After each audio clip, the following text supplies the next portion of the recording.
আসসালামু আলাইকুম এভরিওয়ান। আজকে আমি আলু চিপস রান্না করে দেখাবো, তাও আবার ঘরোয়া পদ্ধতিতে এবং খুব সহজে, দোকানের মতন আলুর চিপস। কোনো ঝামেলা ছাড়াই আপনারা এটা বানিয়ে নিতে পারেন। খুবই টেস্টি এবং অনেক মুচমুচে। দেখতেই পাচ্ছেন কতটা লোভনীয় লাগছে দেখতে। একটা ভেঙেও দেখাচ্ছি, দেখতেই পাবেন আপনারা কতটা মুচমুচে হয়েছে জিনিসটা। তো চলেন কীভাবে বানানো শুরু করা যাক।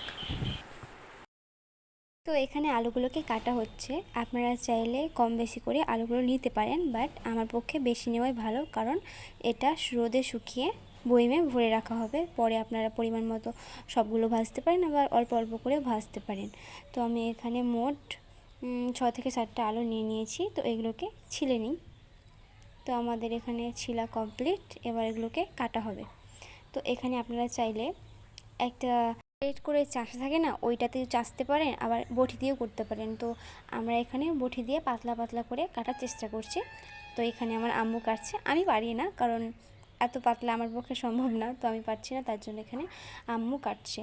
আর এই তো সাইজ এরকম হবে, খুব পাতলাও না আবার খুব মোটাও না। এখানে আমার আম্মু এত আলু একাই কাটতে পারছে না, তার জন্য এদিকে নানিও কাটছে, আমার আম্মুও কাটছে, আর আমি এদিকে এগুলোকে দেখছি।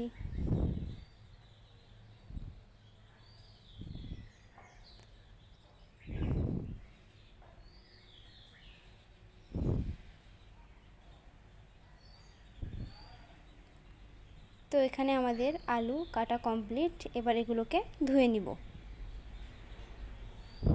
তো ধুয়ে নিয়েছি।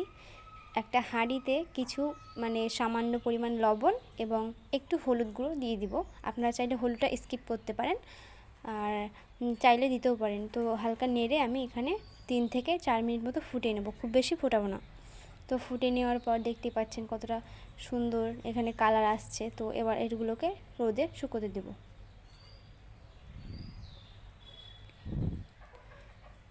দেন তারপর রোদে শুকোতে দিয়ে দিয়েছি। আপনারা চাইলে এটা 2 দিনও শুকোতে পারেন, আবার যদি রোদ হয় 1 দিনেও শুকোতে পারেন। তো আমি এখানে 2 দিনে শুকিয়ে নিয়েছি। তো 2 দিন পর দেখা হচ্ছে। তো শুকিয়ে গেছে, দেখতেই পাচ্ছেন কতটা মুচমুচে হয়েছে। এরপর আমি কিছু নিয়ে নিয়েছি, এগুলোই ভাজা হবে। সো আমি এটা তেল গরম করে দিয়ে দিয়েছি, দেখতেই পাচ্ছেন কতটা মুচমুচে হয়েছে। আর একটা কথা বলে রাখি, আপনাদের কাছে কোনো যদি গ্রেট থাকে তো ওইগুলোতে আরও সুন্দর হবে। আমাদের এগুলো হালকা হালকা ভেঙে গেছে, তো ওটাতে এক সমান হবে, দেখতেও খেতেও দুটোই টেস্টি হবে। সো আমার এই ভিডিওটা যদি আপনাদের ভালো লেগে থাকে তো একটু প্লিজ আমাকে সাপোর্ট করবেন, সাবস্ক্রাইব করবেন আর লাইক করবেন, প্লিজ প্লিজ প্লিজ। সবাই ভালো থাকবেন। আল্লাহ হাফেজ।